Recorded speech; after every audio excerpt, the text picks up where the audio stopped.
Para finalizar la jornada académica del día de hoy, tendremos el panel de discusión Sistema Integral de Protección para la Vejez en Colombia. Cedo la palabra a nuestro moderador, el doctor Ricardo Ávila, director del diario Portafolio. Bienvenido, adelante.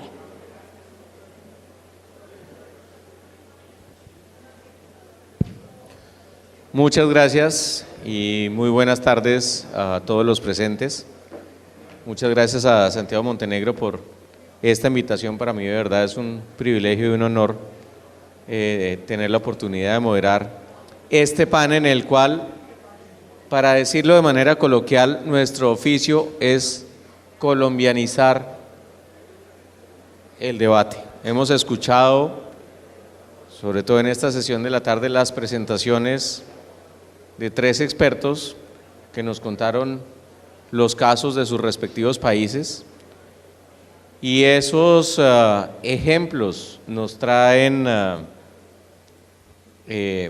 similitudes y nos traen motivos para compararnos con lo que pasa en otras latitudes, y al mismo tiempo nos demuestran la magnitud de la tarea pendiente, que, como todos los presentes aquí lo saben, no es de tamaño menor. Lo que vamos a hacer en este panel es inicialmente escuchar una presentación corta de cada uno de los panelistas, y a partir de ahí vamos a iniciar un diálogo ágil con ellos, tomando como punto de partida esas presentaciones, pero al mismo tiempo la idea es involucrarlos a ustedes en ese debate. Es decir, que en algún momento voy a ofrecer el micrófono y voy a hacer como en la antigua manera de la educación, casi que llamar a lista a algunos de los aquí presentes para que nos aporten planteamientos, de tal manera que el que se duerme se va a ganar la llamada de atención con el micrófono. Y un poco, la verdad es que tengamos un diálogo franco, porque si algo hace falta en este tema es efectivamente eso. Sin duda alguna que el país lleva años hablando de las tareas pendientes, pero pues todavía seguimos pendientes o seguimos a la espera de ponerle el cascabel al gato. De tal manera que vamos a comenzar primero con Carolina Delbit, con la perspectiva desde el punto de vista de las instituciones multilaterales.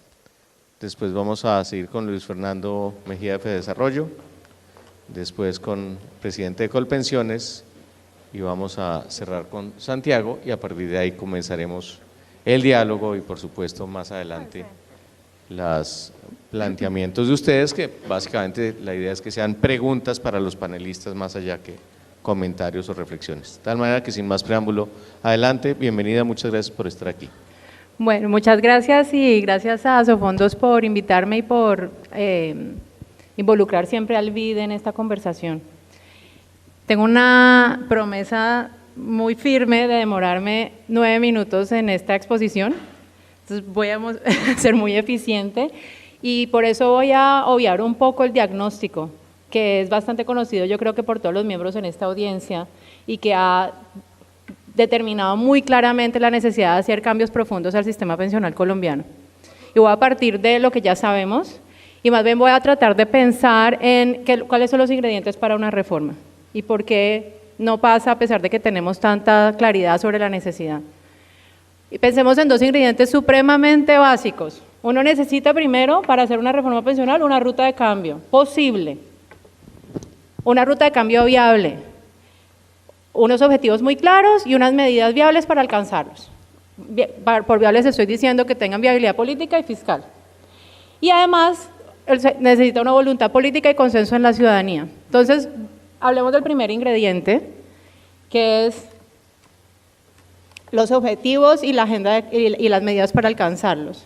Creo que ya es bastante claro para todos que una reforma pensional colombiana debería, primero, aumentar la cobertura, segundo, aumentar la equidad, tercero, garantizar pensiones suficientes y vitalicias.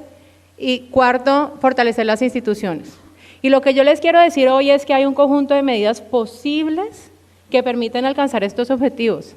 Algunas son más disruptivas que otras, pero todas en general mejoran sustancialmente el statu quo sin tener que refundar el sistema.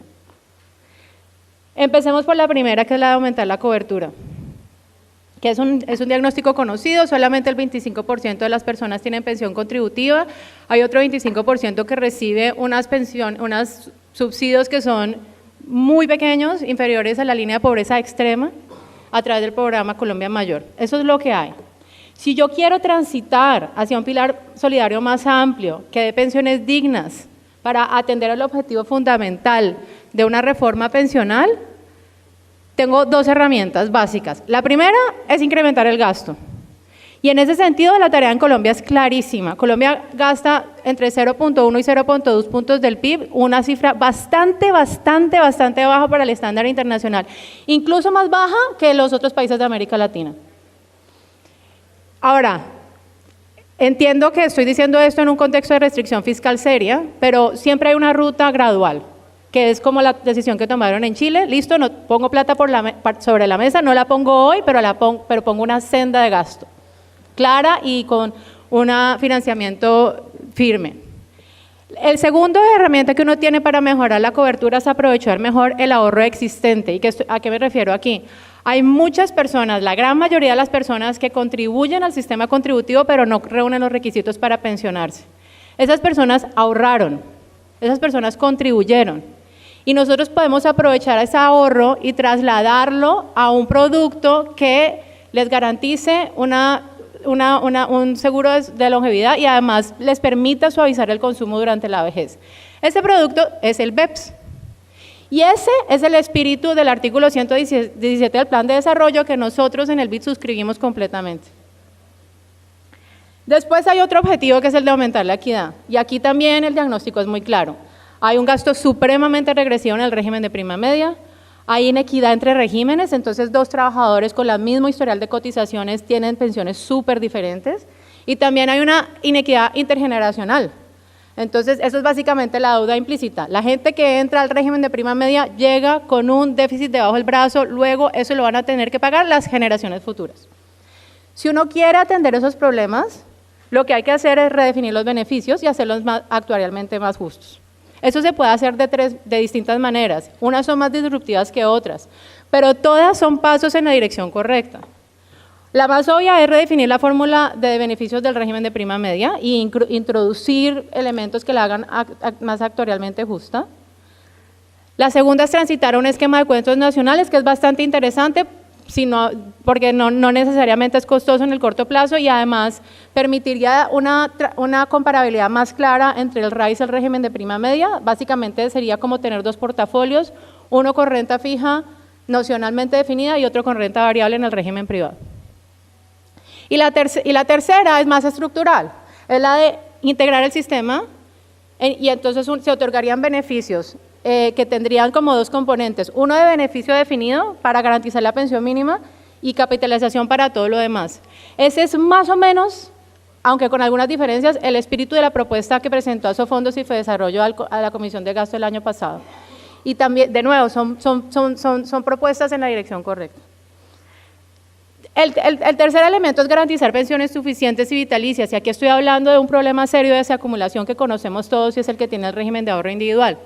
No se ha desarrollado el mercado de rentas vitalicias, la gente se está pensionando con retiro programado, el mecanismo de control de saldos, por eso es inoperante en este momento, y eso en la práctica quiere decir que muchos pensionados podrían estar asumiendo un riesgo de extralongevidad. Este no es un problema fiscal, pero es un problema social y que hay que atender. Y es un problema además común en muchos países del mundo. En realidad el mercado de rentas vitalicias se ha encarecido muchísimo por tasas de interés que de largo plazo que están cayendo y por el envejecimiento de la población.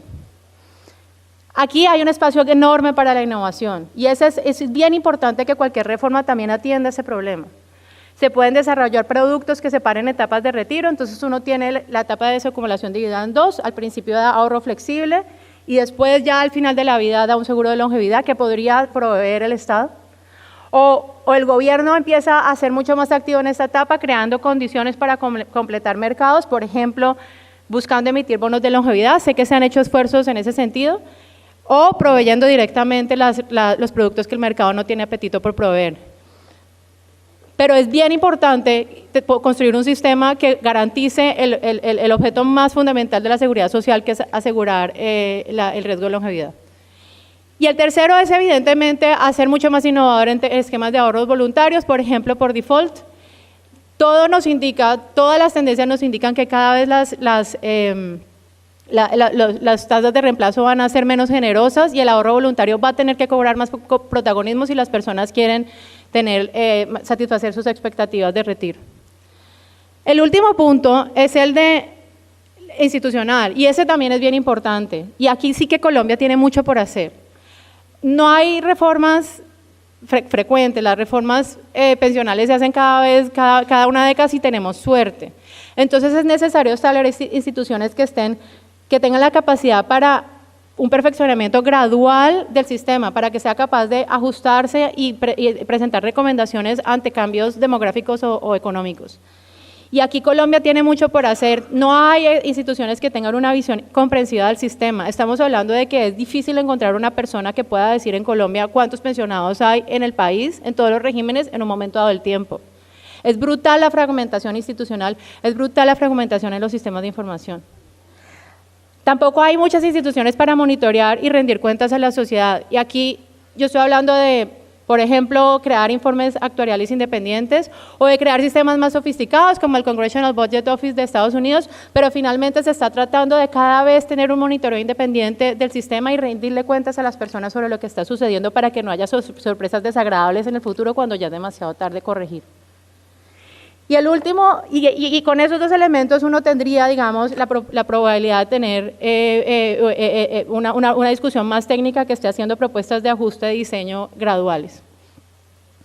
Entonces, si ustedes me compran la idea de que esos son los ingredientes para la reforma, y me compran la idea de que le ponemos poner una estrellita feliz al primero de ellos porque existe una ruta de cambio, porque hay objetivos y medidas para alcanzarlos, la pregunta siguiente es si hay voluntad política y consenso en la ciudadanía.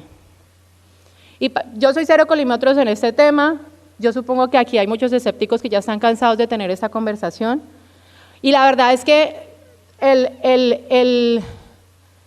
todo lo que uno puede aprender sobre incentivos políticos está en contra de una reforma pensional, de una reforma de protección económica de la vejez. Es decir, una reforma de protección económica de la vejez es casi que un acto de generosidad y grandeza que uno tiene sobre otros que no son uno mismo. Una reforma de protección económica de la vejez primero es un proyecto de país, no es un proyecto de gobierno al que uno tiene que convocar al Congreso, y aquí en Colombia sí que tiene que convocar a la rama legislativa. También debe construirse a partir de un diálogo honesto sobre verdades incómodas, y aquí estoy haciendo eco al comentario que hacía hace un rato Ricardo Ávila. O sea, usted quiere tener una pensión generosa, pues le va a tocar o ahorrar más, o ahorrar por más tiempo, o dejarle menos a sus herederos, o pagar muchos impuestos, pero no hay de otra. Y también debe construirse, debe sustentarse en argumentos técnicos juiciosos, en el conocimiento riguroso de los problemas y en el análisis práctico de las soluciones. Son reformas que aquí hay que proteger de la demagogia, que hay que proteger del sectarismo político, que hay que proteger de los panfletos sin datos. Y aquí quiero hacer un pequeño paréntesis. Hay un punto que es particularmente importante y sensible en el tema de seguridad social, y es un camino que yo de verdad espero que no recorramos, y es el del argumento de las libertades individuales. La seguridad social se hace bajo un argumento de obligatoriedad. Si a mí me piden que yo compre un seguro para el carro y me dicen que es obligatorio, el Estado me está protegiendo, no me está expropiando. Si a mí me piden que yo compre un seguro para protegerme por el riesgo de enfermedad o por el riesgo de pobreza en la vejez, el Estado también me está protegiendo. El ahorro previsional es obligatorio hasta en Corea. Si uno sigue el camino de las libertades individuales, puede desaparecer toda esta protección, como pasó en Perú, que es un camino que yo de verdad espero que Colombia no recorra. Y el último punto, es quizá el más altruista de todos, y es que una reforma de protección económica a la vejez, como la está pensando este país, es una reforma que va a beneficiar especialmente a colectivos que no tienen voto ni voz, porque es una reforma que protege a los ancianos más pobres y a las futuras generaciones, o sea, a los niños. Es gente que no hace la vaina al Congreso, es gente que no marcha en las plazas, es gente que no tiene seguidores en Twitter, pero es gente que merece una vejez digna igual que todos nosotros. Gracias.